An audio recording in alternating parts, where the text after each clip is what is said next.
Madness Podcast! The best of the underground! Make madness your ritual!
What's going down? Hopefully you fuckers are having a good Friday. We're just gonna see the credits on this fine video that was made at 1459 Studios. Look at that shit. Will Maravellis and Dave Rabin. See them fancy things there? We see that shit.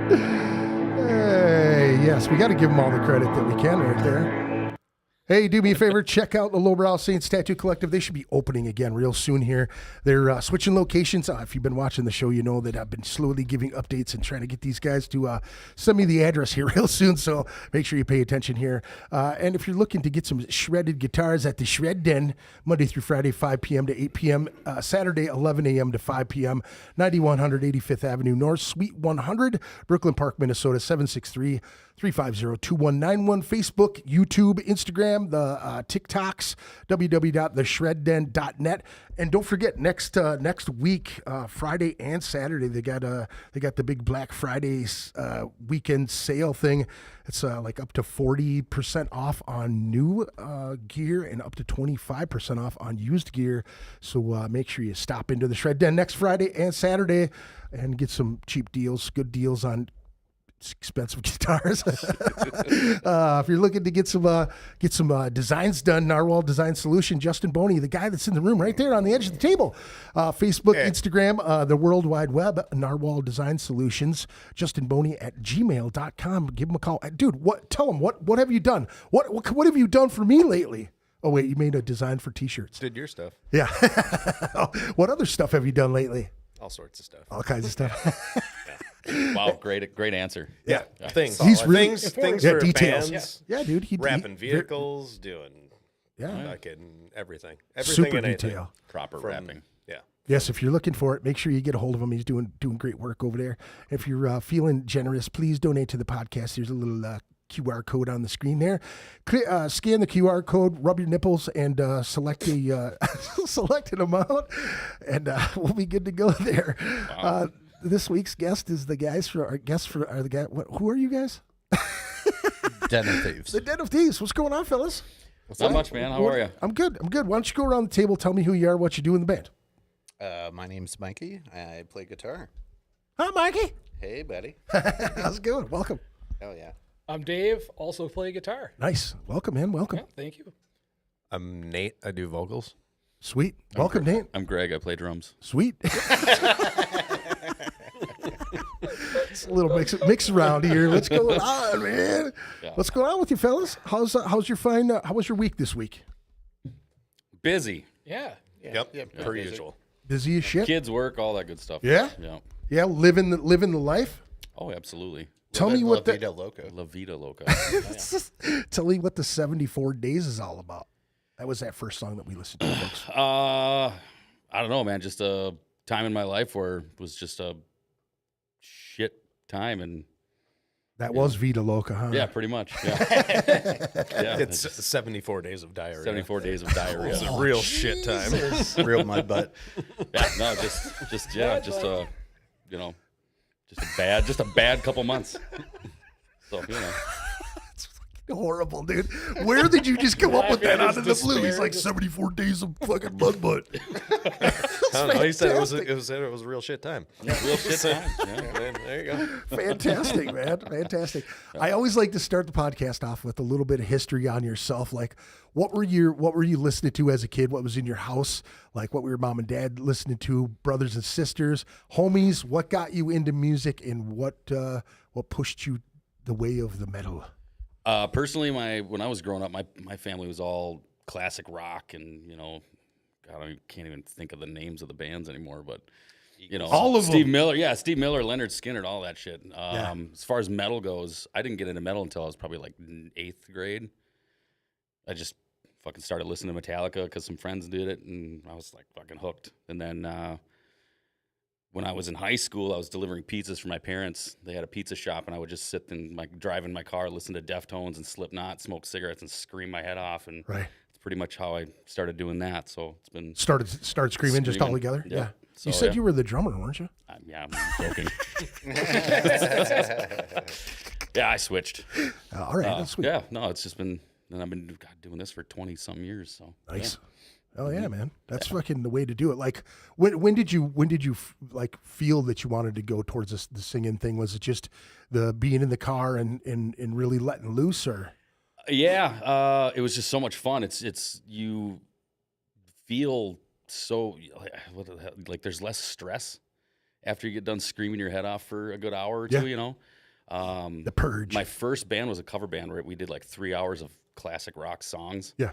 And then I got the opportunity to join a band, and that was it. I just went in, did some Deftones shit for auditions, and was in that band for a few years, and then in and out of other ones. Did you until do? this one. Was it all covers that stuff? No, was all no. covers? So my first band was Section Hate back in Oh, the day. nice. Yeah, so we did that. I'm familiar. Yeah. I think we might have played a show with Sublevel back in the Oh yeah. long time We ago. we shared the Sure you studio down the fucking That's hall right. from you Oh guys. shit, that's right. Yeah. Yeah. You guys too, right?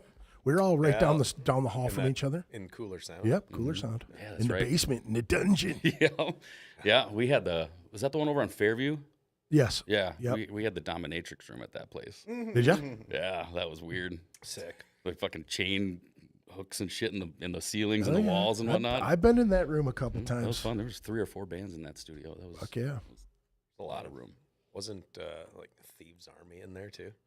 No, it was Dead. It was with Dead Hands Rising. Oh, not in that and then- same room. Oh yeah, In that same building, hallway. In that building. same Yeah, hallway. in the that same space. hallway. Yeah, Yeah. we were on the other hallway where they fucking flooded on the thing. Yeah, we were right next to you. Yeah. When when Less Than Nothing first started. Yeah, Yeah. That's right. crazy shit. Yeah. Old school, God, a man. long time ago. We're old. Yeah. Old. Speak for yourself. My bush isn't gray yet. Not yet. He points at my beard like, it's dude, great. It's you're great. You're like a week away. I got no. It's getting there. Yeah. He just points across the room It'll like, gray come on. up. We're gray. We're getting there. Yeah, We're we're getting there. red, but well, you're a little bit grayer than me, but Silver gingers and shit, dude. I call that the executive look. Yeah.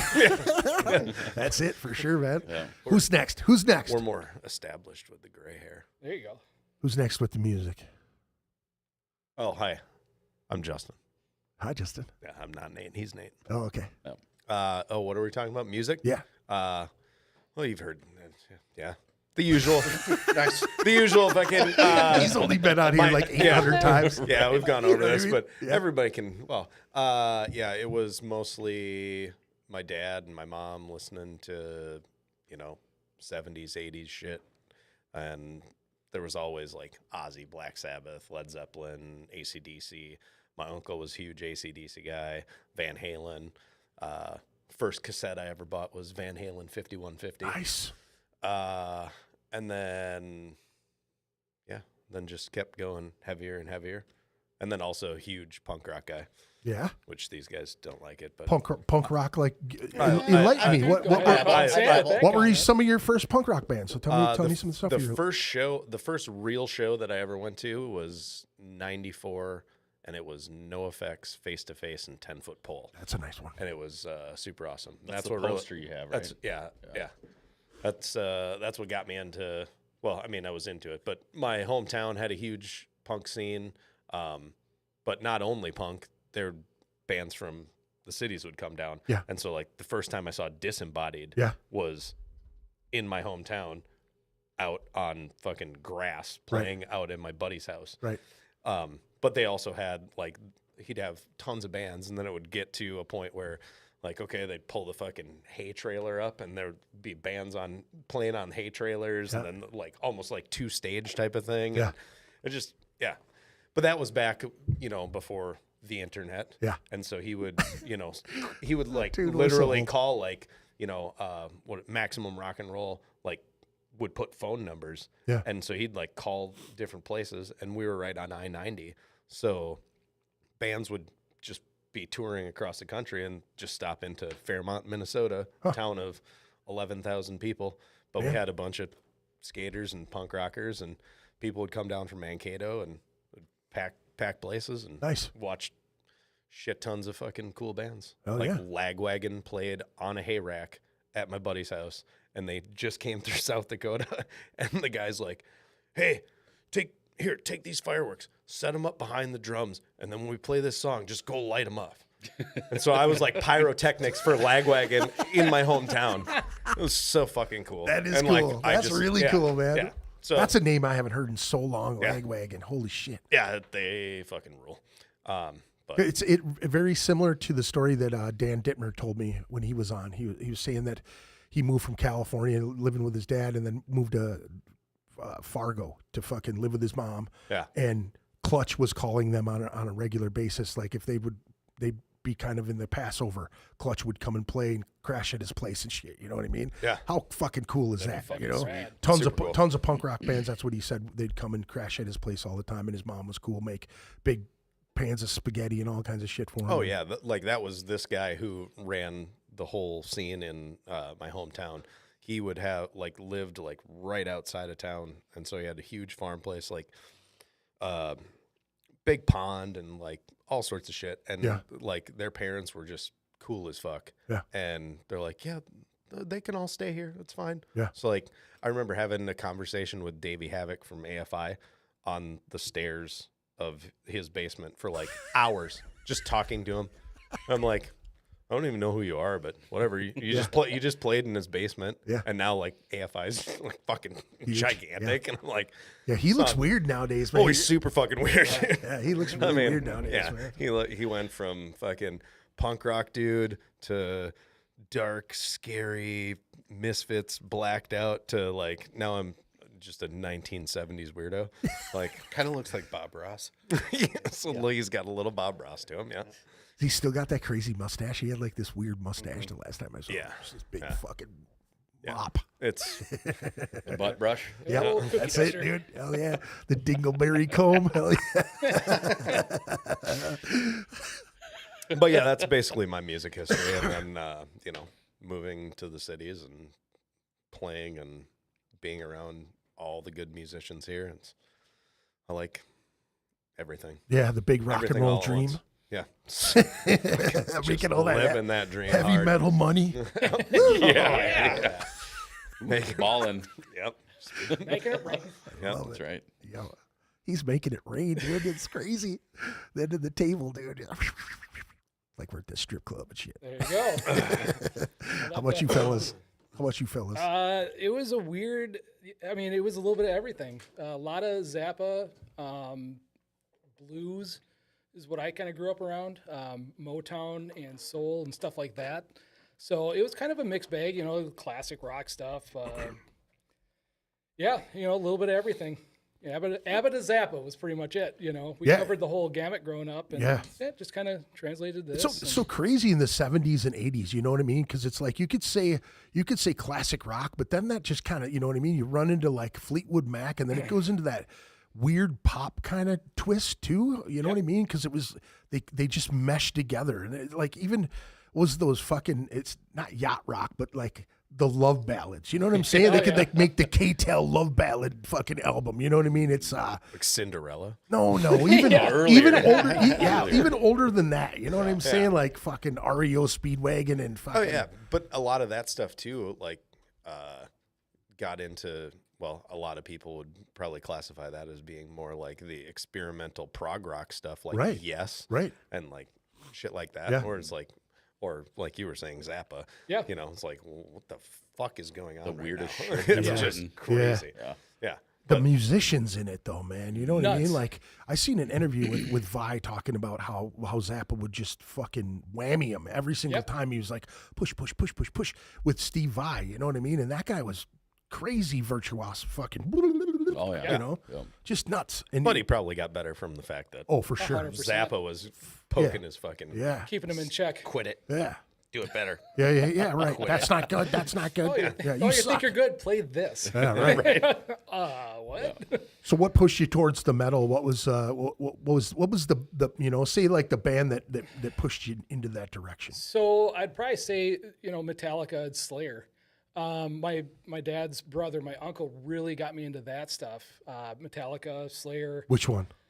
both of them. No, which Metallica was the one that pushed that he was pushing at that time? Ride the Lightning. There you go. You Thank know, God. that was probably the one that Not reload. Yeah, not. I remember hanging out with my buddies, you know, in the '90s, and you could hear that on 93X or whatever. But all of a sudden, I started hearing the old stuff, and I was like, that aggression is, whoa, you know. Master of Puppets was the first one for me. That was the one that really Yeah. was like, whoa, Same. what is Yeah, this? same. You know what I mean? Yep. It blew my mind. You know, because I was listening to Motley Crue and fucking hair bands. You know what I mean? Bon Yep. Jovi, all that shit. You know what I mean? But it was like Metallica, Master of Puppets. I was just, holy shit, what is this? So fast, so melodic too. You know what I mean? In different spots. But I've had people come on a ton and talk about the Black Album, and that's one of those albums for me that is like the curse album for me, because listening to the older stuff, the Ride the Lightning, the Kill 'Em All of that stuff there, man, you see the progression of how they became what they are. Yep. And right at the Black Album was the time where like all the jocks who wanted to kick the shit out of all my long-haired friends, and I played football, I wrestled, I did all that shit. So it was like, what the fuck are you guys listening to? If we put that shit on in the locker room, they'd shut it off right away and it'd go back to some Duran Duran or some weird shit like that. You know what I mean? But I remember when they released that Black Album and they came around, and it was Metallica, Danzig, Suicidal Tendencies at not Float Right Park. It was the other one. It was not Float Right Park. It was a different one. I can't even remember It's where. like River's Edge. or River's some shit Edge. like That's that, yeah. that's what I think it was. Yep. And I just remember seeing a bunch of those dudes with their brand new Metallica shirts on, and they're walking, Chilton, dude, what's up, man? Holy fucking Metallica, dude, can you believe it? And I'm just looking at him going, get the fuck away from me, you fucking Momo. I've been listening to this for years. You gotta be kidding me. Now you're the heaviest metal dude on the planet. And then you run into him at a Slayer show, and man, I remember seeing a buddy that I played football with, and he got massive, dude, and he played for the U of M, and he was huge. Yeah. And he came to the show, and we were in the pit, dude, and I was going the other direction, and that dude tried to get his hands on me so fucking bad. And every time he put his hands out, I was just whoop, just tossing him, whoop, just fucking whipping him every which way. Steven Seagal in his ass. Yeah. Johnny Randall. Exactly, dude. Hilarious. He's like, what kind of martial arts you taking, dude? It's called Don't Be a Fucking Idiot. It's called Don't Go All Your Weight Forward. You know what I'm saying? Like, I played football too, dude. I know exactly where you're coming from. You're here, and I'm fucking just a little lower. It was literally my first ever interaction with you was before music and everything. It was in a pit of a show. Yeah. And it was, I don't remember what show it was, but it was like me and some of the dudes from my hometown came up from my hometown, and there was one dude that we hung out with who was like the big guy that would always go into the pit, and you and him would always go at it. And I would just see, I was like, this dude's fucking insane. And then sure as shit, like later on, I'm like, oh, that's the same dude that's fucking, you know, when I actually lived up here. But yeah. It's kind of funny, man. You know. It's such a blast as a kid. You know what I mean? That's how I got the whole Hexagon nickname and all that shit. You know, like it's funny because you know what I mean. So I play Call of Duty all the time, right? So my name on Call of Duty is Hexagon 666. So every time I go in the lobby, if I'm not playing with friends, it's all Hispanic people.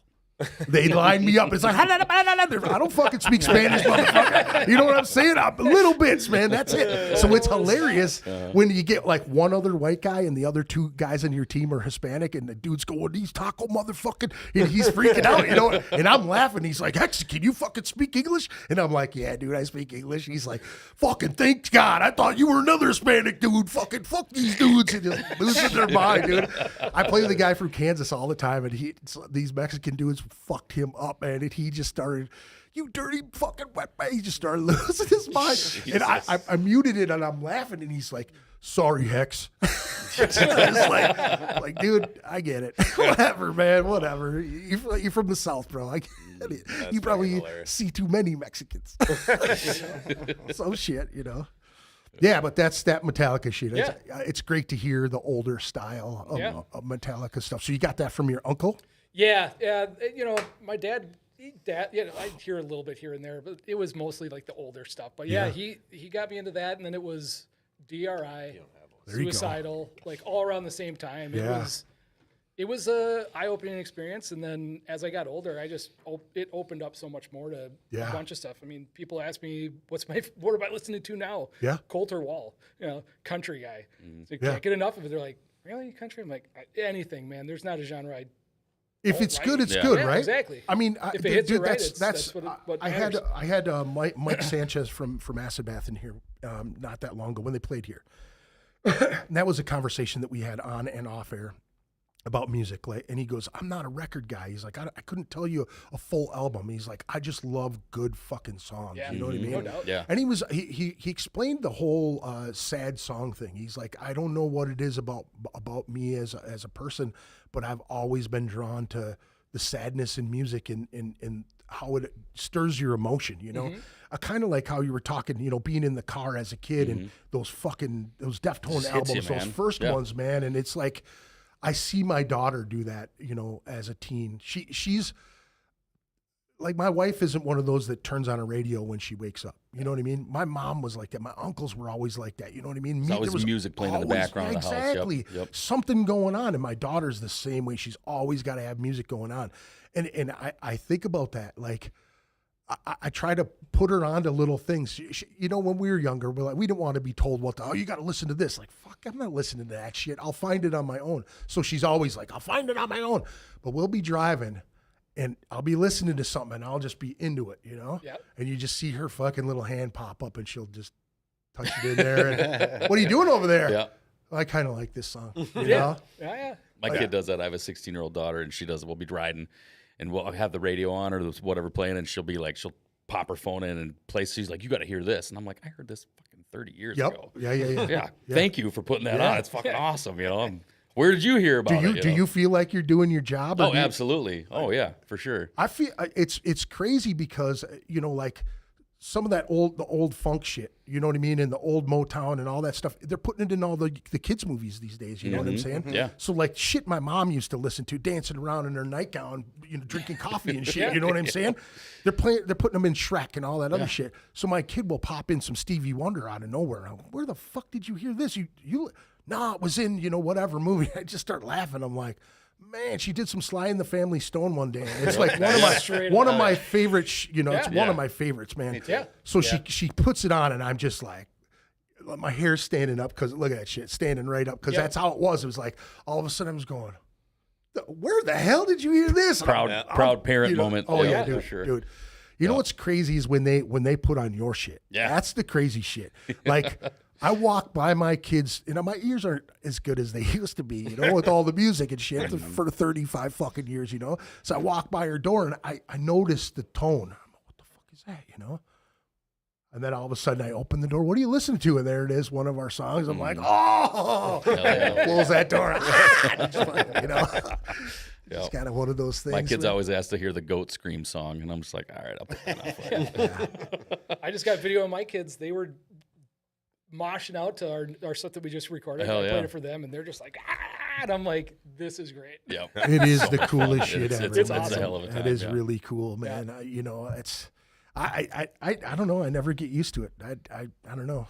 It's just a trip, dude. Guy that I talked to at Zymergy Brewing Company, he's friends with one of our old guitar players from Necromus way back in the day, and he's like asking me about my first demo tapes and shit. I'm like, I don't have any of that shit, dude. I got rid of all of that. I didn't keep nothing, but hardly some flyers. You know what I mean? Like somebody will post it. Somebody gave me that. That came from some dude's wallet. That was the Carcass ticket stuff. Literally, the dude goes, we were at the bar, and he goes, here, man, look at this shit. And he pulls it out, and it's our Carcass ticket stub. And I'm like, holy shit, you got to give me a picture of that. So we literally took the picture of that on his counter and sent it to me, and I made it into a picture because That's awesome. That's a milestone as a kid, dude. I think I was 17 when I played that. 94. I was like, fucking. I was a little older than that. Still, you know what I mean? It's just kind of a trip. You know? That's crazy. For sure. So I never kept any of that shit. And I just got my first demo tape today or yesterday, and I hadn't had a chance to listen to it. And I was doing a bunch of fucking work do some computer work at my job. And I was just sitting there going, wow, holy shit, you know, 17. Brings so many memories back. And when you hear that, it's great. I just, all I could do was because I don't jam with any of them guys. There's a couple of them are still jamming. Another guy, he's in sales. You know what I mean? Square as they can be, dude. Yeah. And I just sent him a message this morning at like 7 a.m, like listening to that first demo, dude. We were onto something. You know what I mean? Like I just thanked him. Like, thanks, man. Yep. You get lucky, man, and it's great to have that fucking energy in a room. I want to get to your musical stuff. Sure. Let's do that. And I kind of wanted to know how you got involved with these cats. Like, I know that's a Talk to Mikey about his musical. yeah. Influence. Hey, let me get a sip of that. Which guy? whiskey. This guy? Yeah, let me just try it. I just want to try it. Okay. just a taste. I just want just a taste. He just wants the tip. Just the tip. Just the Just tip. the tip, Mikey. It's the best chicks in town right there. I remember when I was 3 years old, my favorite song was La Bamba. Nice. Obviously. Great song, by the way. Banger. Great For movie, too. And then, in my house, my mom was really into classical music.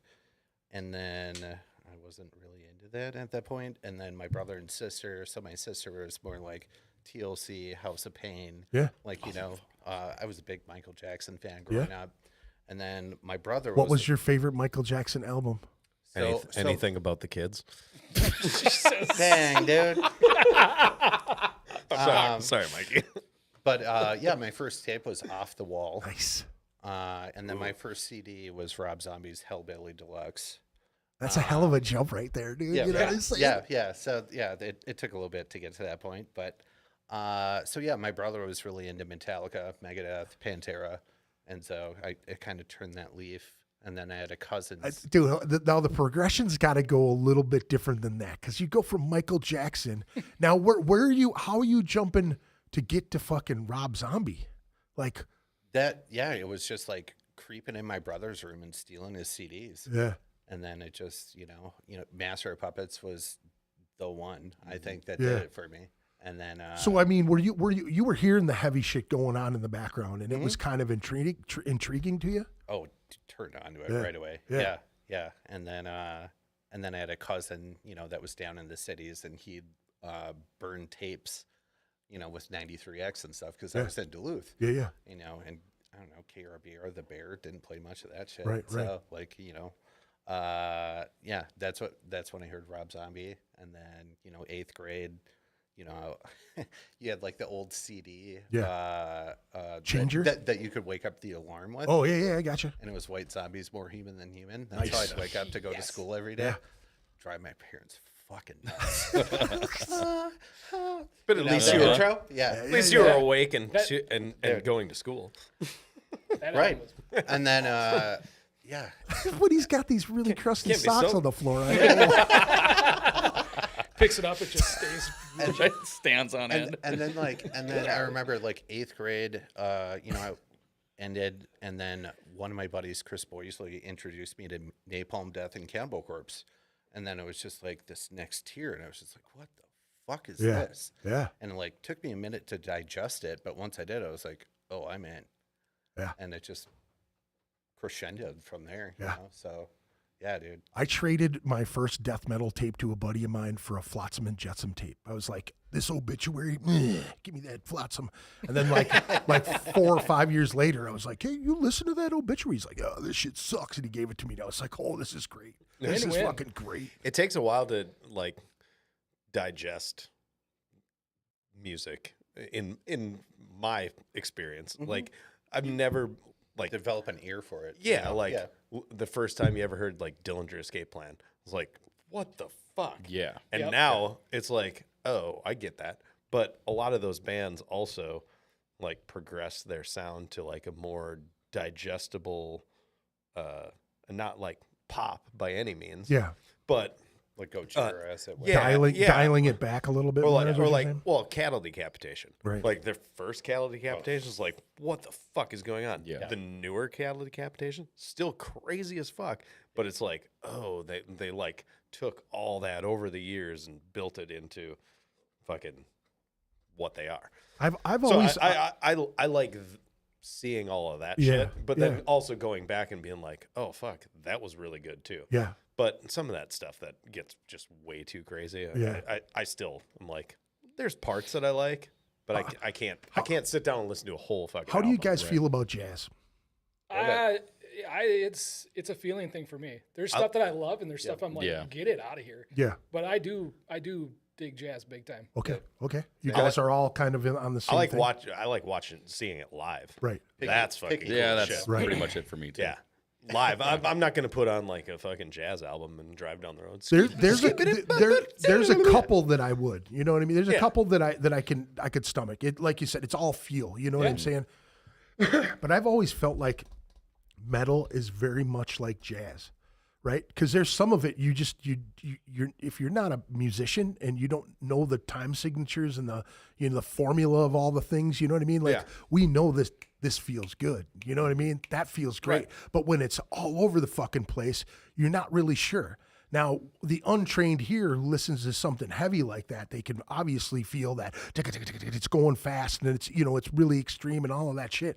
But to tune your ears to be able to hear those little intricacies, you know what I mean? Like you take a Rush album and put YYZ on it to somebody who's never listened to that. They're like, huh? You know what I mean? And it's just going all over the place.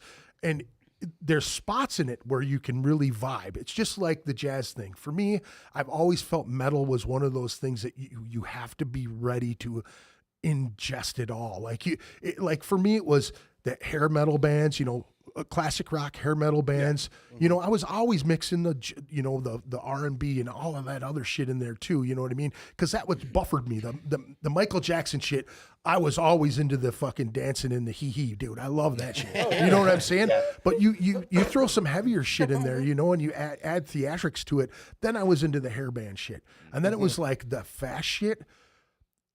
It just took a minute for me to to digest it, to understand it. But once I did, Once I you was start like, understanding it, whoa, yeah. holy shit. And you just want to feed it more and more and more and more and more and more. And then it's like you go back to that classic rock and you hear more of it. It's like everything slows down.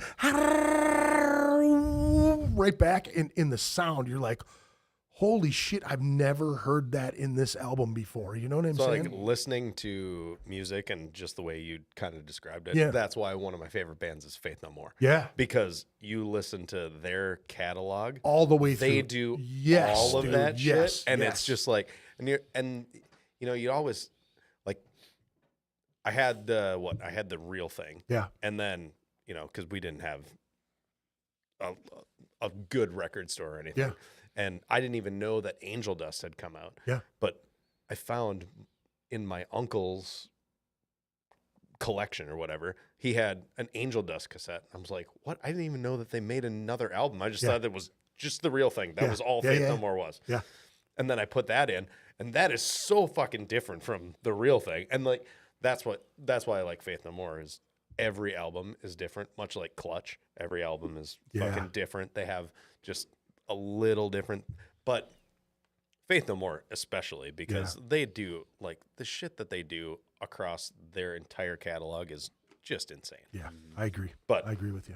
that's kind of like what you were saying about jazz. Yeah. So Faith No More to me is probably the best metal jazz band.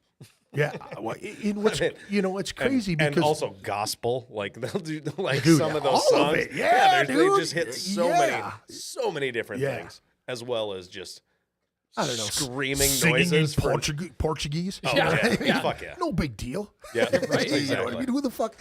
The guy just sings in Portuguese. Hey, no big deal. Have you listened to Mondo Cane? Uh-uh. That's Patton with like what is it? It's an Italian orchestra or whatever. I've And seen he him sings singing with them. Yeah. It's so fucking. Oh, It's like yeah. that dude is such a fucking. Dude, you know how I Crazy heard person. about that band is Phil from fucking Sacred Reich they were playing at it was either the Avalon Theater or the Varsity Theater, and he kept joking around. Oh, my voice, I can't sing, and he was making jokes and smoking weed with us and hanging out, and he's like, hey, dude, you ever heard of Faith No More? And I'm like, no, and he goes, if you get a chance to see Faith No More, you have to check them out. They're amazing. And he just kept raving about them. Like 2 weeks later, they played the main room with Babes in Toyland, dude. And there was like 50 people in the entire place. And it was the whole Real Thing album from front to back. Wow. Dude, I was like, what the fuck is this? And then And they you came- got to see that Yeah. with 50 Yep, people there. Yep. It's And so they fucking crazy. came back with Voivod and Soundgarden on Louder Than Love. It was insane. And I got to talk to Mike Patton. I was like, Mike fucking Patton. He's like, strange dude in the crowd. He's got a fucking. Yeah, he's so dude. It was awesome. He's fucking good shit, man. Yeah, that's fucking gnarly. Sorry, we went on a tangent. That was Mikey. That's okay. that's one of the bands that I would fucking give an arm to see. Yeah, Like that they just rule.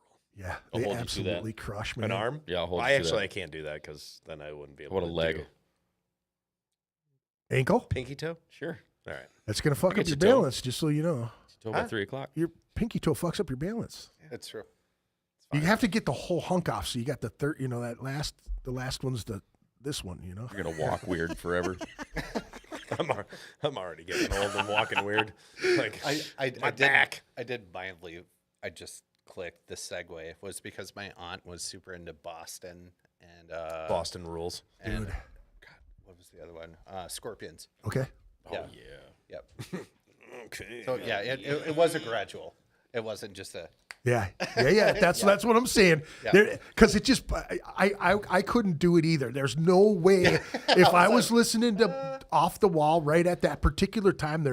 Dude, I wouldn't have experienced Prince. I wouldn't have experienced all of that fucking funk and all the shit. I mean, dude, my mom had the most giant record collection ever, man.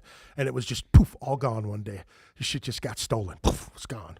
All the great records that I grew up listening to. I have just, all of my dad and mom's records. So like shitty ass little record player, but going through. I God, bet you it's just amazing, dude. I Love bet you it's ripping, amazing. love ripping the ZZ Tops. What's that? Ooh, It's Greg. It's Greg. It's Greg He wants wants to to. FaceTime. Yeah, do it. yeah. Ask Nate why He's in the garage. he doesn't have body hair. What's up, Doc? Ask me why I don't have body Yeah, hair. that's what Greg said. Ask on. Nate why he doesn't have. Electrolysis. We'll get to you later. She just. Oh no. That's funny. That's funny right there. What's good? Greg's the drummer. Greg can't be a part of the Greg Erickson experience. Yeah, part two. Part two. Part two. That's awesome. So you get to Rob Zombie, and then you go from where from there you go fucking balls deep, Napalm Death, Yeah. fucking heavy as possibly. Dude, yeah. This, dude, I used to skateboard with just fucking threw me a curveball. It's like, dude, check this out. Napalm Death. Which Napalm do you remember?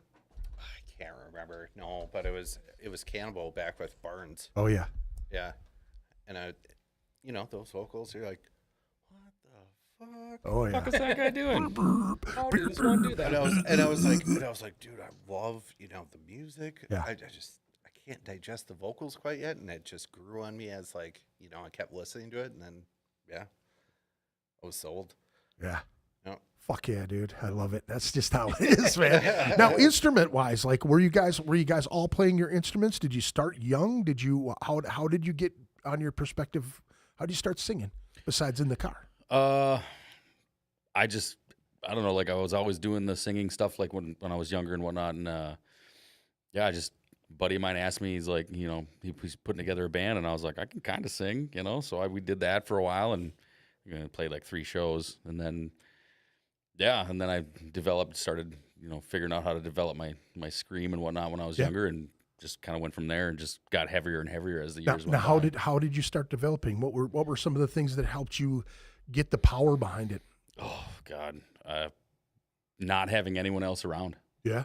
Not having anybody be able to hear me. Dance like nobody's watching. Exactly right. Basically, just sitting there. Laugh, love. Yeah, when you're driving by yourself and you got your fucking radio cranked in your car and you're just like, yeah, it's so much the fun. old lady goes, yeah, right. Next to Sitting at you a and stoplight. Yeah, and George, do you hear him over there? This is out in fucking bumfuck Wisconsin, and I'm like walking around town just like, people are like, what the fuck? Are you from Wisconsin? No. Oh. I lived there for like 5 years. Oh, okay. Graduated from Wisconsin, but I grew up in Princeton, Minnesota. So I don't say that I'm from Princeton, Minnesota, though. Till now. So busted. Yeah. How you gonna have just fucking random Princeton? Dude, I'm from Princeton too, dude. What do you mean by Hey, that? you remember Steve? That one dude? He's got a mullet. He's got 4 teeth. I heard you guys talking about Indian corn. What the hell? Indian corn stuff. That was him. Yeah. But no guitar, no banjo, no grew fucking. up playing grew up playing drums. I'm not very good at it. Yeah. My first instrument that I owned was a bass. It was a fucking Ibanez bass guitar. I love that thing. And I traded that for a Fender Strat. And then I used to have guitars. I'm not good at any of it. Right. But I still have them. I play them every now and then. Yeah. But yeah, I've just been doing vocals for 25 years. And Yeah. I don't know. It's what I like. And I feel like I'm fairly okay at it. So Fuck yeah. yeah. Why not, man? Right. I know that getting over those first few shows now have you had the bombing where you just fucked everything up and you're just like embarrassed to like. There are times like I'll be up on stage or even at practice and I'll just be like, I'll be doing my thing and I'm just like fucking stopping like, oh, that sucked. Don't do that again. Or it hurts, like you're a vocalist, so you know how it you can sting. It stings real bad sometimes. When I smoked, it was real bad, Yeah. you know, because Same. you'd never know Yep. what kind of fucking phlegm you got in Yep. there, from Yep. day to day. Then do you ever get headaches when you were doing Oh, it? yeah. Oh fuck, I still do. I have to take aspirin before every practice because otherwise I just I'd try to scream as long as I could, so I'd just see shit flashing. Yep. Oh, I've wobbling. done that many times. First I think Avenue that happened main to me stage, last dude. week. As a matter of fact, at practice, I Almost went over the edge at First Avenue Yeah. main stage. Just wah! And I just fucking held it, and I'm just like, look over at my guitar player, and he's like this, Yep. and all of a sudden it was. Holy shit, man! Start blacking out. Yeah. Oh, for yeah. sure, dude. It's Hell so yeah. close. I remember the sub-level days with you, like back in the day, just watching you like fucking up on stage at like the Quest and shit. So much fun. I fucking, yeah, that was a blast. Good times, dude. Yeah, Good spitting in the times. air and catching it. I remember that. I was like, I got to try that someday. I saw a picture of Vince just the other day from Nuisance, and he was doing the whole spitting the fucking, Yeah. you know. I called it the Dragon dragon- Blast. the Dragon Blast, I saw that. See, dude, that was one of my most favorite things to do ever, you know, Yeah, because you just get the pull right at the bottom of your tongue, you know, like Yep. that. It just spread out real nice in the fucking lights. It's a full-on WWF. Yep, that's what it is. Triple H. Yeah. No, you know what it was, dude? This is the Great Kabuki, dude. That's where I got it from. The Great Kabuki from fucking the Texas Federation, dude. He used to spin around like this long, he had a Kabuki face on, and he spit green mist all the time. Oh. So that's what he would do. Like someone would grab him and he'd go, when he'd spit in their face, and their face would be all green, and they'd freak out, and he'd kick him in the fucking neck and shit. Good shit, dude. That's where I got the spit from. Wasn't he in the AWA for? I think did so, for a little bit. For a little Yep. bit. I remember At the tail end of it. I remember the green Yep. in the face, but then there was also like what? Tajiri. Yeah, and George the Animal Steel. Yep. He had the green tongue. Yep. From eating the turnbuckle. Yeah, fucking shit.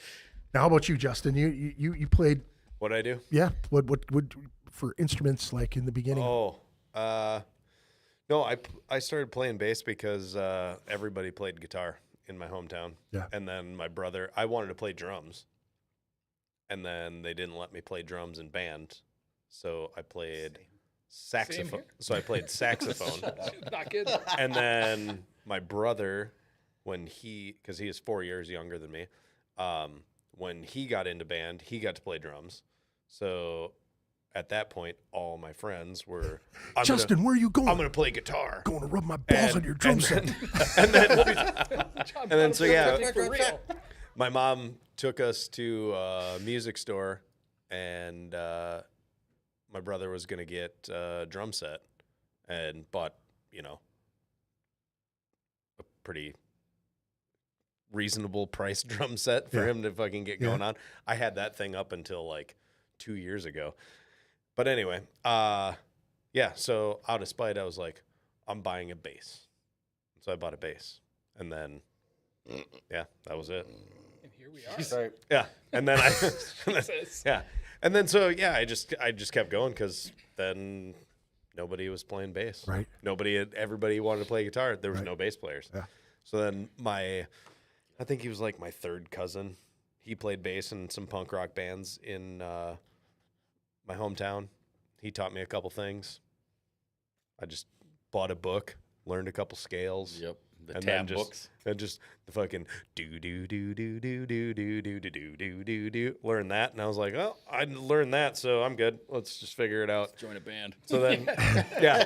I'm ready. But then, yeah, fucked around with some of my buddies doing like punk rock shit, and when I was in high school, and then moved to Mankato for college, and lived with this dude who was a tattoo guy, and he was really big into like Jocko and like all sorts of shit, and he was fucking really good, and I was like, how do you even do that? And he was like showing me shit, and I turned my 4-string into a 5-string because that's when like Korn came out and all that stuff. I was like, I need a 5-string, and then like kind of exactly.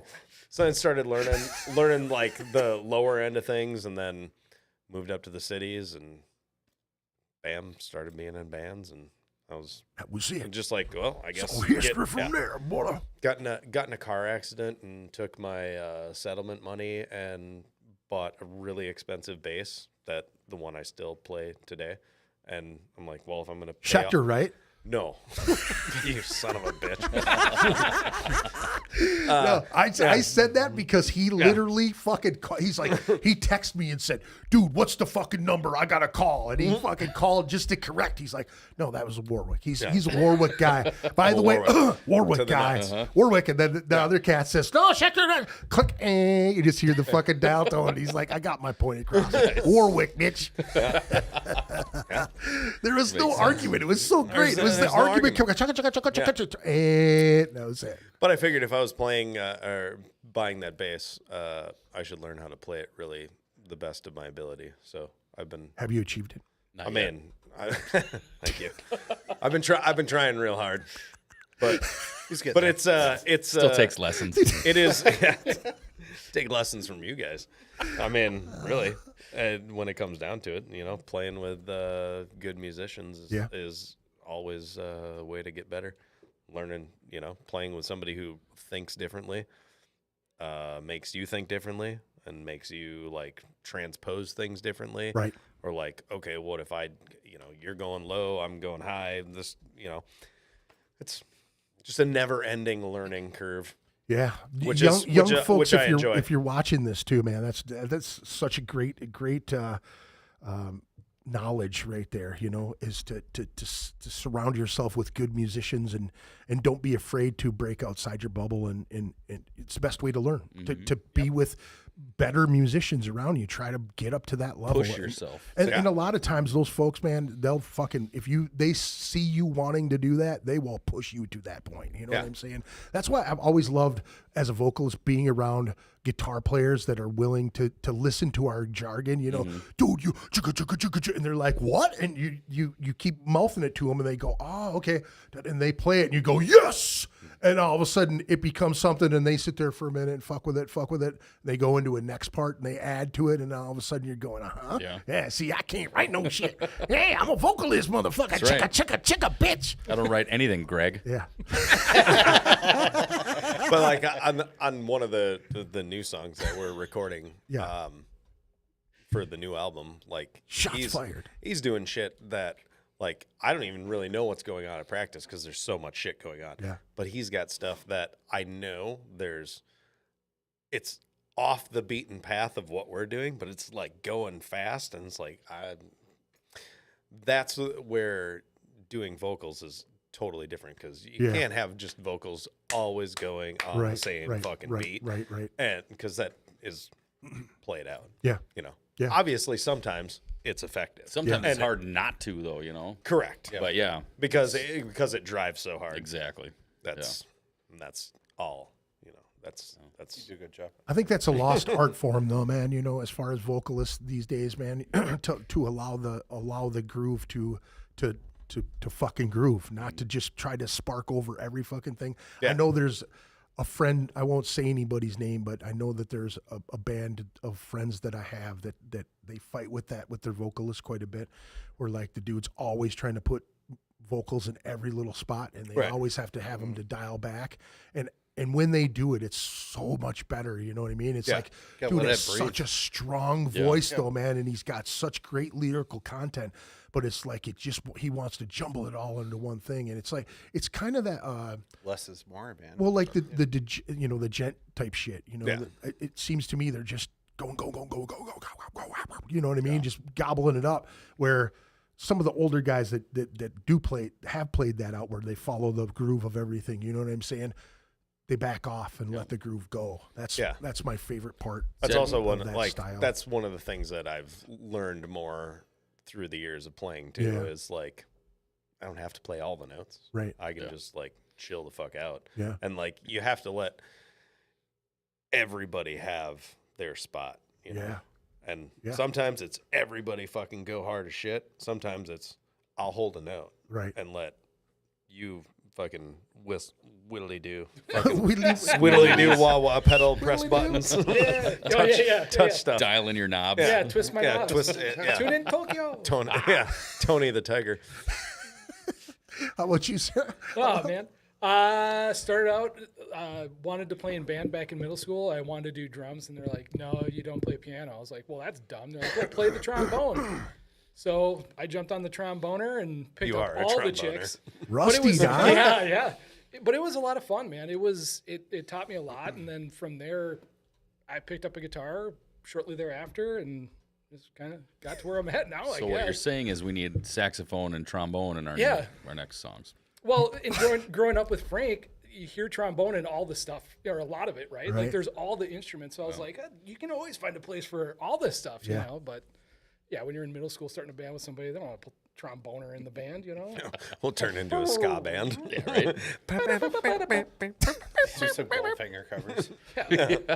Greg says Michelle Obama, when they go low, we go high. Justin Bieber or Justin Boney, I'm sorry. And then he says somebody else says Greg is high. Greg is high. Greg is high. Oh, 100%. Yeah. It's always high. That was the best one of the best things like coming into the band. One time, it was like right in the beginning, and we were working on something, and you said something to Greg, and you go, Are you don't high? you don't remember that? I was like, you're high, and Greg just looks, he goes, I'm always high, and I was like, fuck yeah. It was just so fun. How about you, Mikey? How about Dude, I'm the same as Dave.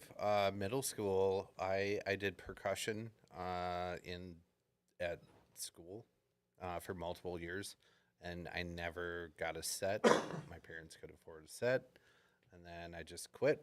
And then when I was 16, two of my buddies, Doug from No Wings, and then Chris, were practicing before high school at 5 a.m. And then I got invited, and they threw me a bass, and then I just started jamming with them, and then all of a sudden started playing bass, and then I think 22, I picked up guitar, and then, yeah. damn? So we started on bass and then moved to guitar. That's the reverse there, right? Yeah, and that's I think that's a lot of my style too. Is I'm very bass oriented with like groove. You know? That's fucking and good thing to have for sure. Yeah, and that's it plays into our first EP. This project is like my baby, and like so I'm very very fucking grateful to have all of these fucking amazing, fucking talented dudes. So how did you guys get this thing together? That was pretty much my next question. Sure. It was. That's Mikey's story. You should play like real quiet, like Some soft music. Started March 4th, 2017. Damn, he's got the date, dude.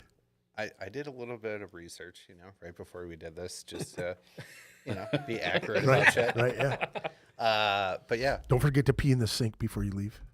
we're not sure. We're on it. Oh, sorry. There you go. I'll pee in your sink. I'm not scared. In your butt. I'll pee in your butt. So open it up for me. I can't hold it. I got one hand. E and the B. But yeah, dude, I lived on 2nd Street right next to Dangerous Man, and we had a basement, and my buddy Carl and I wound up writing 5 songs, and then we went through 11 lineup changes. Damn. Over all these years, and then this is what it's come out to be, and I couldn't be, dude, dream team, Fuck yeah. Oh, yeah. Yeah. It's perfect. Sometimes it takes that shuffling to get it to the right spot and the right sound. A And, lot of perseverance. yeah, Yeah. for sure. It's a lot of fun too. We just Dude, fuck around. Yeah. I mean, and that's one of my favorite things is that, like, the chemistry that we all have is, dude, undeniable. The four of us have lots of chemistry. We've known each other for years. That was a great shot at Greg. dig. Greg has garage chemistry right now. Yeah. He's working on some tinctures. So what would you say you molded this sound like? What would you compare it most to? What would say would be the influence? It's such of a this? melting pot, dude. I like that. That's good. Yeah, I mean, God damn it, I hate the word screamo, but that was my original band, Bear Garden. I don't know, I call it Screams just because, you're not thinking of like fucking Hawthorne Heights or like any of that stupid shit. Very aggressive, like hardcore is what I would, equate, that shit to. And then Pantera for sure. I heard a lot of Hatebreed in there. When I first heard the album and everything and started being a part of the band, everybody was asking, what does it sound like? And I said, it's Pantera and Hatebreed had a baby. Yeah. Yeah, I would agree. I would agree. That's But how now it's Pantera and Hatebreed had a baby with a life once lost. There you go. Yeah. That's about right. And like some well, then I do stupid fucking Mudvayne shit. Then everybody goes, why are you playing those? Because it fucking sounds good. You're not lying. Yeah. You have a lot of Ryan Martini in you. When I was recording with Will and doing my bass tracks, Will just like stopped after one song and he goes, "You know what I like about you?" He's like, "You just play your bass the way you play your bass. Doesn't matter what band you're playing it in." Right. You don't have And to I was follow like, anybody. "Cool, thanks." Yeah. He's like, "It sounds fucking good." Yeah. And I was like, "Awesome, thank you." That's the biggest compliment ever, Yeah, man. it You're was- just fucking yeah. doing your thing, and Yep. Now you guys have a fucking pretty big ass show coming up. Sunday, December 14th at the Myth, which is huge for us here as far as local bands. The Myth really hasn't supported any local shows to my knowledge. It's all been national acts. National acts, yep. And that's Forward. Yeah. and that's all on Vince. Yep. So Vince Huge shout out. Vince From came Nuisance, out. Yeah. Vince came out to our show when we played at Amsterdam with Evernorth, and he's been friends with fucking Nate forever, and Yeah. been friends with everybody Yep, forever. yep. Right. And I do a bunch of work with him, and anyway, he knows one of the dudes at the Myth, Beneke. Beneke, and was like, "Hey, get us a show." And so it was supposed to happen like around the Halloween, and Yep. then didn't, and then it was off and on. I heard all about it at Acid Bath. Like Beneke came up and he's like, "Dude, we're trying to do this, and I got the Yeah. room, and I could possibly do this and that." And then he's like, somebody brought up the Quest for Mayhems in the chat. I think that was Nick Davis that actually brought up the from the old metal shop. Right. Brought up Quest for Mayhems. That's what came out of Beneke's mouth. He's But like, that- "Dude, I would love to do Those something were like so that." much you know? fun. But that- They fun, were. dude. Yeah, God, and those were a blast. that's the thing that First Ave ate up every place around here, Yep. Yep. but nobody's doing anything for the local. There's so many fucking good local bands. Yes. So this isn't about like us playing a show or Nuisance playing the show or fucking any of the bands Right. playing the show. Right. It's about can we put butts in there Yeah. and show them that we can actually I mean, that there's local talent Yeah. around it, because there's What so sucks, much though- local talent around Right. here. What sucks though is, and you can't be fucking choosy about the shit. Obviously, it's a Sunday. It's all ages. Doors are at 3:30. Get there early. It's you know what I mean. All ages deal. Nuisance by the thousands. Evernorth, Via, and Den of Thieves. A fucking banger of a lineup. That is a great fucking lineup. gonna be a lot of fun. Every one of those, and it's different. You know what I mean. Every one of them guys on that lineup are solid. I would put any of those bands on tour with any fucking national. But right then also now. look at the cost. Yeah. Huge. 10, Yeah. $10 and $15. Yep. Old shows. Yeah. Yeah. Yeah, how it should be. Yep. That's the way it should be. I just looked at like when Less Than Nothing back so long ago Yeah. played like First Ave Yeah. main room on a Wednesday night, and I have the fucking flyer in with what is it, Michael Brower, who does all the Minneapolis art, Yeah. all the bendy buildings yep, and all yep, that shit. gotcha. I have the First Ave one, Yeah. and then I have that in there, and I look at it just the other day, and I was like, it was $4 in advance, $6 at the door. Yep. Like, Sweet. and that was fucking 20 years ago. So this, like, no Putin price hikes on this. Right. It's 10 and 15. Yep. Yep. Yeah, I mean, it's cheap, but you got to get to the Myth. But hey, if In you can do Maplewood, it, it's a giant it's going to club. help. I'll drive the 4 miles to get there. Yeah. What was you? But it's one of those things that Well, and here's the thing, man. If you're not comfortable going downtown anymore, This is a perfect place for that because it's in the suburbs, man. It's Maplewood, right on the Doc. corner. And it's such a cool venue Yeah. too. Like I've seen so many fucking awesome bands Great there. The bands stage there. is huge. The room is awesome. It always sounds good. Yeah. You know, it's going to be a blast. I would argue with the sound. It's I would been too. getting better. Okay, sorry. It's was been probably getting drunk. it's been getting better through the years. It's slowly been getting Yeah. better. And honestly, man, from the guy who was talking about it's Justin Beneke. The dude's a fucking amazing sound guy. Yeah. So if he's doing sound in that room, it's gonna sound good for any fucking band, to be honest with you. And here's the thing, like I said, the myth really has not. There hasn't been any fucking venues really that have been. I mean, Amsterdam opened up the doors. That's something huge for us local guys, man. Great club, Amsterdam, too. a great club, beautiful stage, Yep. you know, great sound system. They finally opened to more local shows, which is fantastic. And I know that did you guys play that last the Evernorth show? Yeah. You guys did that. Not the last Not the one. last the one, one before before that. that. Okay. Yeah, and you know that's huge. You know, opening doors for this whole deal. And I hope, folks, you show up. It's an all age thing. Bring the kids, man. A lot of great metal, a lot of good stuff to pass forward too. This is the springboard for our kids, our teenagers and shit to get into this music scene because these are great bands. These are like, you know, half of these cats are, you know, for the future bands. You know what I'm saying? My kids are going to be listening to these bands. You know what I'm saying? So it's really important for people to show up to the show. Sunday, December 14th, all ages, 3:30 doors, $10 and $15 at the door. You can't beat that at all. Nuisance by the thousands, Evernorth, Via, and Den of Thieves. Make sure you get over there, man. It's going to be a fantastic show. I'll be there for sure. That's going to, you have to support that. I haven't been out to a show in a long while, and I think, you know, this is a perfect one to go out and support the local scene.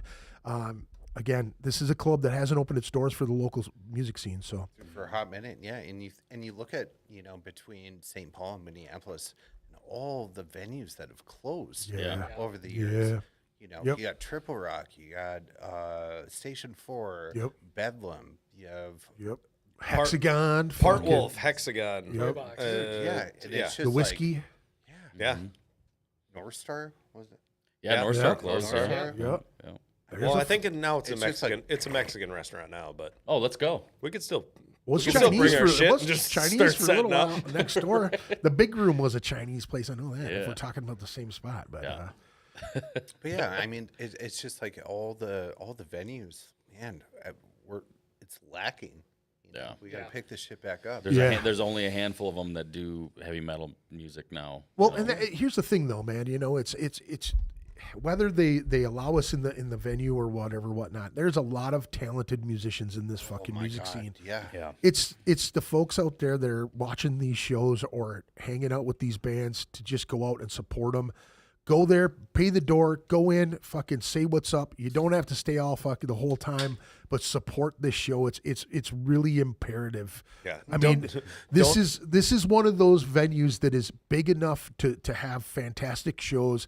It has a lot less danger connected to the ticket and to the venue. It's Maplewood. Yeah, it's Maplewood. You're on the edge of St. right. Paul. And there's a parking lot. Yes, a parking lot. You don't can have to just worry park about there. your shit getting Yeah, you don't have ripped to off. walk. Yeah. You don't have to walk through some shady areas to get there. It's Exactly. great. And hey, man, you know what? I Just still don't go to Starbucks and buy your coffee and just there you go. Now you got disagree into with the. that. You don't need Oh, two fuck off. ventues. No. Just No, fucking no, yeah, shop.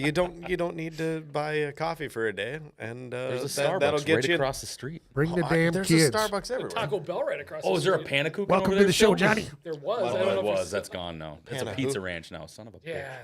Yeah, I mean, it's Pizza not Ranch, shocking. the place with pizza and fried Yeah. chicken. Like what the fuck? You hate that place. Bring your kids to Pizza Ranch. Sequest in the mall beforehand, and then come on over and watch some heavy metal. Some heavy metals. There you go. I think they got a really sweet carousel over there. At least they did anyway. My kid loved that fucking place. But let's take a listen to another tune. We got Spoils of War up to bat here. So let's take a listen, folks. We'll be right back.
shit. What's going down? Thank you for joining us. I appreciate y'all. Hey, do me a favor. Down on the bottom there, we got a ticker going on. There's a lot of great shows coming up here in the Twin Cities. And I think I have a couple from out of the state, actually. I know this Winona Metal Fest is coming up. That's tomorrow. Macabre, Caustic Abyss, Descent of Man at the No Name Bar in Winona starts at 7 p.m. doors, 21 plus. $10 at pre-sale at Eventbrite, $20 at the door. Valhalla Fest is tomorrow as well. That's at the VFW in Bloomington. There's some fantastic bands there. Saving Vice, The Failsafe, Shadow Lake, Sia, Derecho, Saimathwa, Heavy as I, Heed the Warning, Harsh Reality, and White Crosses, again at the VFW in Bloomington. That's tomorrow. All ages again. That's 3 p.m. doors. Get there. That's another show you guys should be supporting too. And Justin's other band is playing that deal too, so that's fucking fantastic right there. The original band. Yeah, These guys are my side piece. Side piece, dude. Or the dirty whore in the closet. You know, I like to. Filthy slut. Well, thank you for joining us, folks. We appreciate it very much. Thanks for joining us in the chat as well. Sorry if I'm bouncing in and out. We're trying to keep a conversation going here. Yeah, let's open up that fan line. John, thanks for joining us, dude. I appreciate it. We got a call coming in? Oh, who's this? No, it's not coming in. Go ahead and call if you want to, dude. I got the line up. Hopefully it'll ring in and we'll be all right here. Drop that number. Let's get the fan line I did get it. I did put it in there, but if you guys do want to call in, you can. I just want to make sure I get Greg here on the line. So I won't drop the number yet, but if you guys want to come in, I'll do it. Yeah. Greg, wake the fuck up. He's like, I'm high. Leave me alone. I'm high. What's the number? Talk to Samson. Send him the number. Send him the number again. Did you give it to him? Yeah. He's asking for the number. What's Dude, the check number? your text. Send it to you, idiot. 612-412-4755. Don't do it. I got to talk over you. I don't want it to get blown up before he calls. Literally just send you the picture. It's buffering. Greg's buffering. I gotta download it, and he's got dial up. He's on Verizon. You make fun of me about my fucking Android. Well, that's because you have an Android. Yeah. Every bassist has an Android, by the way. That is a fact. It ruins every freaking group message. It doesn't at all. Yeah. I'm totally fine. I see Can't have all good the things. audio or video. I see all the things. The what? The wet blanket of group messaging. It's like, hey, you guys want to see a photo? So No. tell me what Guess the what? Spoils of War was all about. Tell me what that was. Oh, that was God. We wrote that during COVID. It's basically about unpopulating the planet of stupid people. I don't know. Here's the deal. I have a real hard time writing serious lyrics. I like writing fucking weird shit and dumb stuff. So, yeah, not unpopulating the planet of stupid people, because forgive me, you know.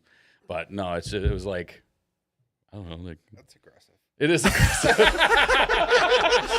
No, It's fine. I'm 100% behind I'm you, with you, and I don't want to that's offend anyone. one of my favorite songs from the old stuff is that one is actually probably my favorite. Yeah. But yes, It's a banger. It's a banger. You did good. Yep. Hey, thanks. Yeah. Good I wrote job, that in bud. 6 minutes. So we kind kidding. of brushed over toilet? we kind of brushed over this one a little bit, but like, what are your biggest influences in your playing, or like vocal styling? What is that? Where would you say you draw? What's your wellspring of vocal? I gotta say, like, Jens from Meshuggah is one of the top. That dude is insane. And how you fucking navigate those math problems he's fucking singing over, dude. Holy shit. Yeah. We have a new song in the works, and I'm just like, I don't know what the fuck to do with this thing. But that Corey Taylor was one of the top. Like, he was a huge inspiration for me when I was younger, and always has been. That dude's got an insanely good Dude, his scream. range always blew me away. I've never been a huge death metal guy. Yeah. I respect it. It's great. I can listen to a few songs. I love doing lows. Yeah. You know, getting that deep guttural shit. Sure. That Alex Terrible from fucking. I hate that dude's voice. Yeah, he's got this weird fucking thing that he does though. So gnarly. Yeah. So fucking. So I called also, it, and it went to voicemail for a teenage named Cameron. Really? No shit, huh? That's my number. yeah. Yeah, dude. Hold on a second. Type it in correctly. Will Ramos from. That dude's got a great Lorna voice. Shore. Dude, yeah, he's got a great voice. He's got a great sound. I just, yeah, I don't know. That's kind of what I'm into lately, as far as like trying to figure shit out. You gotta do the. It always changes, though. You gotta throw some Travis in there. Is Cameron there? He just keeps putting it. Well, maybe I got it fucked up, dude. No, You should. I should have that number. 612-412. Don't say it again. No, it's okay. That's okay. It's all right. It's fine. No, it's not Cameron. You gotta type it in right, you high ass. This is why we leave him at home. Can't bring him anywhere. God. The reason we can't have nice things. You're such an idiot. No, type it in correctly on your phone. Type it in correctly. He's like, hell no. This is great podcast right here, dude. That's a quality 6, shit. Greg. He's gonna get it. He He'll won't. get it. He won't. Dude, he We'll will figure it out eventually. eventually.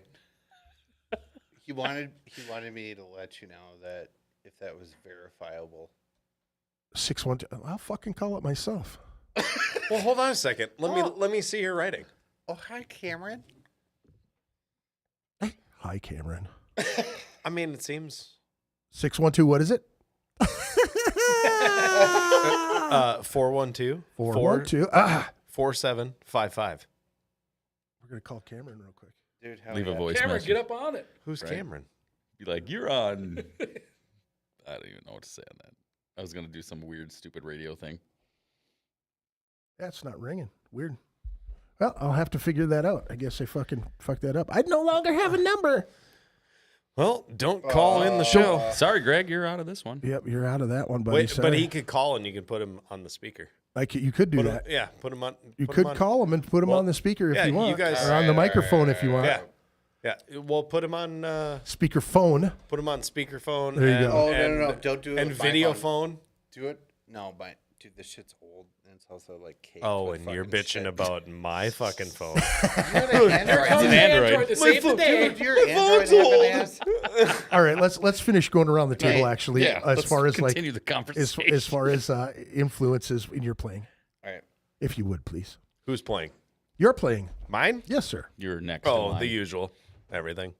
Everything? Yeah. I mean, obviously, fucking Les Claypool and fucking Ryan Martini. Right. And then take that and then play metal too.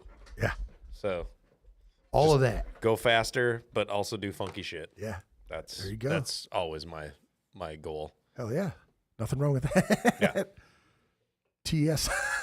Somebody put 612 TSR time. 1-800-X Gary. It's Nas Reed. Hell yeah. Walks in the frame, you just see his cap. You're like, hey. Oh, hey, Nas. John says, "Did Chris Hansen tell you to have a seat?"